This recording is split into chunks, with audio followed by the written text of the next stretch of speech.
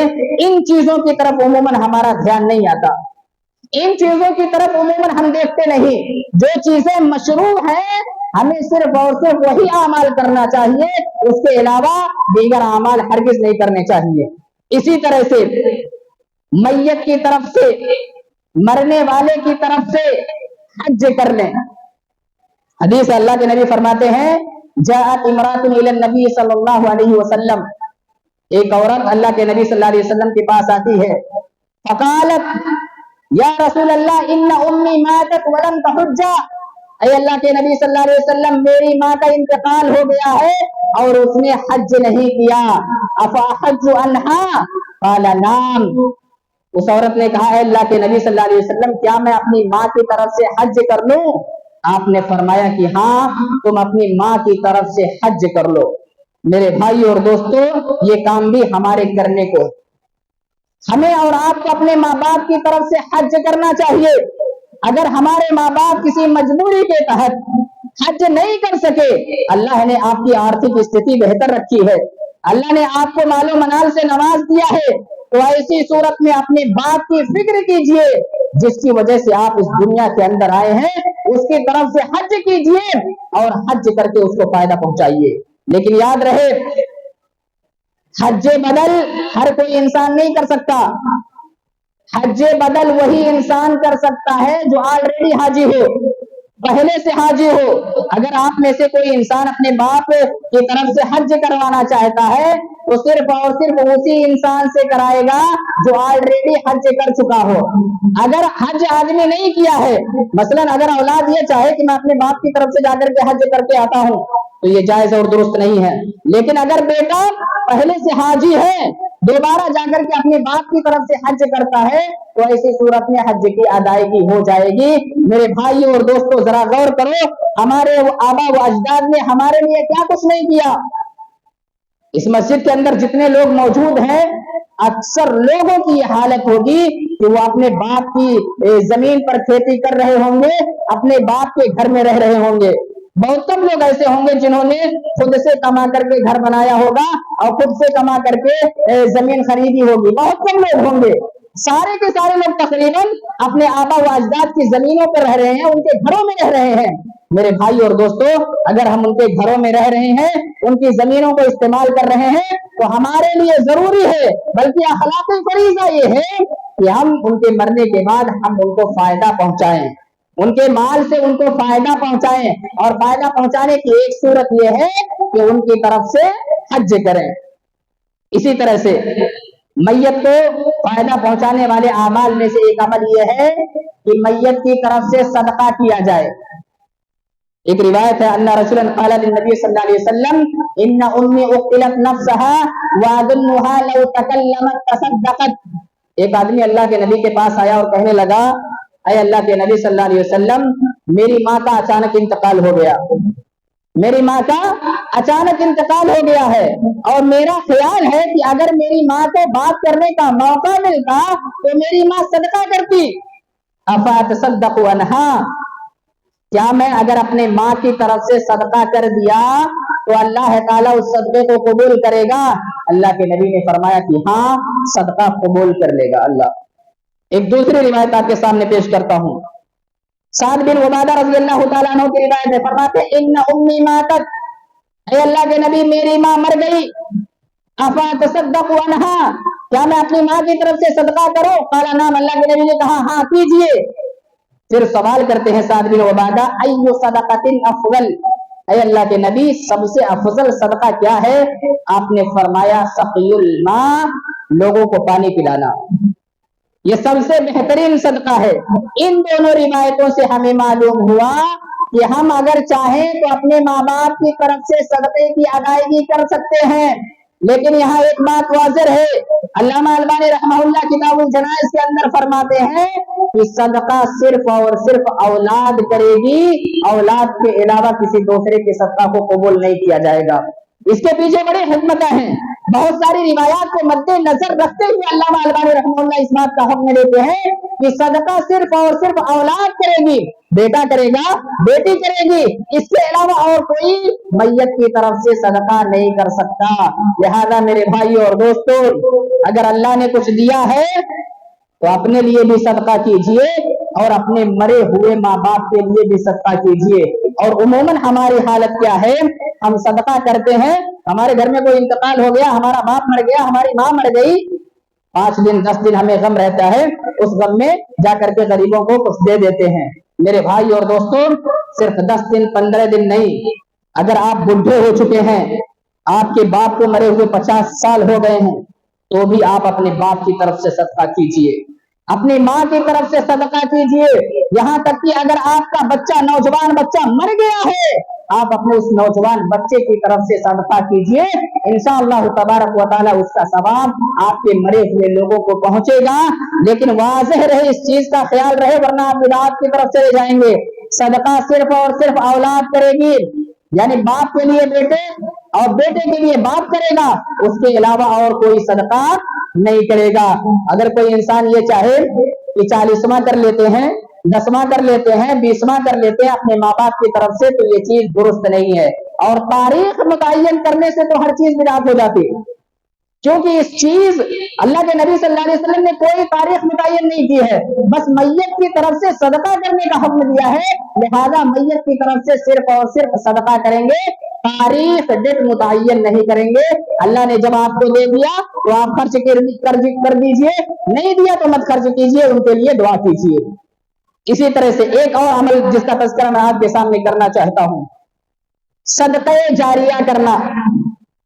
یہ میت کے لیے خود ہے، یعنی آدمی جب تک دنیا کے اندر ہے اسے چاہیے کچھ ایسے اعمال کر لے جس کا فائدہ اسے مرنے کے بعد بھی ملتا رہے.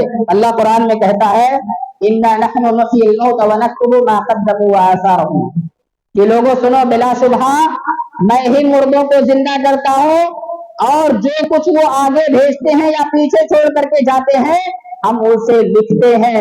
ما قدموا وما آثارهم کے تعلق سے اہل علم بیان کرتے ہیں، ما قدموا سے مراد یہ ہے کہ آدمی اس دنیا کے اندر جو کچھ نیک کام کرتا ہے یا جو کچھ برا کام کرتا ہے اللہ تعالیٰ اس کو لکھ لیتا ہے. وآثارهم سے مراد یہ ہے کہ آدمی اپنے پیچھے جو چیز چھوڑ کر کے جاتا ہے، جو چیز چھوڑ کر کے جاتا ہے وہ چیز اچھی بھی ہو سکتی ہے، بری بھی ہو سکتی ہے. اگر آدمی اچھی چیز چھوڑ کر کے جاتا ہے تو ایسی صورت میں اس کا فائدہ اسے قیامت تک ملتا رہے گا، لیکن اگر غلط چیز چھوڑ کر کے جاتا ہے تو اس کا نقصان اور اس کا گناہ اسے قیامت تک ملتا رہے گا. اس لیے میرے بھائی اور دوستوں، اس دنیا کے اندر کوئی بھی کام کرنے سے پہلے 100 بار سوچ لینا چاہیے کہ ہمارے اس کام سے امت کو فائدہ پہنچے گا یا نقصان پہنچے گا. اگر امت کو فائدہ پہنچ رہا ہے تو کیجئے، اور اس سے امت جب تک فائدہ اٹھاتی رہے گی آپ کو ثواب ملتا رہے گا. لیکن اگر آپ نے کوئی برا کام چھوڑ کر کے چلے گئے یا پھر کوئی ایسا کام کر کے چلے گئے جس سے لوگوں کو نقصان ہو رہا ہے، لوگ خسارہ اٹھا رہے ہیں، تو ایسی صورت میں اس کا نقصان آپ کو قیامت تک ملتا رہے گا. ایک روایت کے اندر اللہ کے نبی فرماتے ہیں اذا مات الانسان انقطع عمله الا من ثلاث، کہ جب آدمی مر جاتا ہے، اس دنیا سے چلا جاتا ہے تو اس کے اعمال منقطع ہو جاتے ہیں سوائے 3 چیزوں کے. یعنی 3 اعمال ایسے ہوتے ہیں جو منقطع نہیں ہوتے. اس میں سے ایک یہ ہے صدقۃ جاریہ، صدقہ جاریہ. اس سلسلے میں بہت سارے کام ہیں. مثلا اگر کوئی آدمی لوگوں کو سیراب کرنے کے لیے نل گاڑ دیتا ہے تو اس سے جب تک لوگ پانی پیئیں گے، لوگ سیراب ہوں گے، اس کا فائدہ میت کو پہنچتا رہے گا. اسی طرح سے اگر کسی آدمی نے اپنی زمین کے اندر لوگوں کو راستہ دے دیا تاکہ لوگ بآسانی آ سکیں، جا سکیں، اور اس کی نیت کے اندر خلوص ہے، لوگوں کو دکھلاوے کے واسطے نہیں کرتا، خلوص ہے، تو میرے بھائی اور دوستو جب تک اس زمین پر لوگ چلتے رہیں گے اس کا فائدہ میت کو پہنچتا رہے گا. لیکن زمین کا معاملہ بڑا عجیب و غریب ہے. زمین کا معاملہ بڑا عجیب و غریب ہے. شریعت اسلامیہ کے اندر راستے کو ہموار کرنے کا حکم دیا گیا ہے کہ راستے کو ہموار کر کے رکھو, اس کو صاف ستھرا رکھو. لیکن راستوں کے لیے میرے بھائی اور دوست بسا اوقات ہم لڑائی جھگڑا تک کر جاتے ہیں. نہیں کرنا چاہیے. آپ یہ چیز اپنے دماغ کے اندر بیٹھائیے کہ اگر آپ کی تھوڑی زمین جاتی ہے لوگوں کے لیے, قوم کے لیے, سماج کے لیے, تو ایسی صورت میں انشاءاللہ تبارک و تعالیٰ اس کا ثواب تا قیامت آپ تک پہنچتا رہے گا. اللہ رب العالمین کبھی بھی ایسا نہیں کرے گا کہ اس کا ثواب بند کر دے. لہٰذا اس سلسلے میں ہمیں شرح صدر سے کام لینا ہوگا, ہمیں اپنے دل کو بڑا کرنا ہوگا. اور دوسری چیز جو اللہ کے نبی نے فرمائی, اور علم ينتفع به, ایسا علم چھوڑ کر کے جائیے جس سے لوگ فائدہ اٹھائیں. اور اس علم سے مراد صرف شرعی علم نہیں ہے, قرآن و حدیث کا علم نہیں ہے, بلکہ ہر فائدہ دینے والا علم مراد ہے. اگر کوئی آدمی ڈاکٹر بن جاتا ہے, ڈاکٹر بننے کے بعد وہ لوگوں کو دوائیاں دیتا ہے, لوگوں کے صحت کا خیال رکھتا ہے, اللہ کے لیے لوگوں کو زیادہ سے زیادہ اپنی ڈاکٹری کے ذریعے فائدہ پہنچاتا ہے, اپنی تلاوت کے ذریعے لوگوں کو فائدہ پہنچاتا ہے, تو یہ چیز بھی اس کے لیے صدقہ جاریہ بنے گی. اسی طرح سے اگر کسی عالم دین نے درس دیا, خطبہ دیا, اس خطبے کو سن کر کے اگر کوئی آدمی متاثر ہو جاتا ہے, نیک عمل کرنے لگتا ہے, تو اس آدمی کو تو اس کا ثواب ملے گا اس کے نیک عمل کا, لیکن جس نے اس کو سمجھایا ہے تا قیامت اس کو اس کا ثواب ملتا رہے گا. لہذا میرے بھائی اور دوست, ہمیں اور آپ کو چاہیے خاص طور سے ان بچوں کا خیال رکھیں جو تعلیم حاصل کرتے ہیں, خواہ وہ عصری تعلیم حاصل کر رہے ہیں یا شرعی تعلیم حاصل کر رہے ہو. اگر وہ تعلیم حاصل کر رہے ہیں تو ان کا خیال رکھیے. یقین مانیے اگر وہ آدمی کامیاب ہو گیا, وہ بچہ کامیاب ہو گیا, تو اس کا ثواب آپ کے مرنے کے بعد بھی آپ کو پہنچتا رہے گا. اس سلسلے میں آپ کو غور و خوض کرنے کی ضرورت ہے, اس سلسلے میں آپ کو دھیان دینے کی ضرورت ہے. آپ کو دھیان دینے کی ضرورت ہے کہ آپ کے گاؤں میں کون سا بچہ ہے جو آگے بڑھنا چاہتا ہے, کون سا بچہ ہے جو ڈاکٹر یا انجینئر بننا چاہتا ہے, لیکن اس کی آرتھک استھتی آڑے آ رہی ہے, وہ اس کے پاس مال و دولت نہیں کہ وہ پڑھ سکے. تو ایسی صورت میں قوم کے نوجوانوں کو چاہیے کہ ایسے بچوں کو تعلیم دیجیے. یہ تعلیم میرے بھائی اور دوست آپ کے لیے صدقہ جاریہ ہوگا. اور آخری چیز, اولد صالح یدعو لہ, نیک بچہ چھوڑ کر کے جائیے جو آپ کے لیے دعا کرے. اس سے معلوم ہوا میرے بھائی اور دوستوں کہ ہر آدمی کو چاہیے کہ اپنے بعض بچوں کو خاص طور سے نیک بنائیں, اپنے بچوں کو مسجدوں سے جوڑ کر کے رکھیں, کیونکہ جب آپ کا بچہ مسجد سے جڑا رہے گا, وہ آئے گا اللہ کے سامنے ہاتھ پھیلائے گا, تو آپ کے مرنے کے بعد بھی آپ اس کو یاد آئیں گے, اور جب یاد آئیں گے تو وہ آپ کو دعاؤں میں یاد کرے گا, اور جب دعاؤں میں یاد کرے گا تو قبر کے اندر اگر آپ کو عذاب ہو رہا ہوگا میرے بھائی اور دوستوں, تو انشاءاللہ تبارک و تعالیٰ اس بچے کی دعا سے اللہ رب العالمین آپ کے عذاب کو کم بھی کر سکتا ہے اور آپ کے عذاب میں تخفیف بھی کر سکتا ہے. اس لیے بچوں کو نیک بنانے کی کوشش کرو.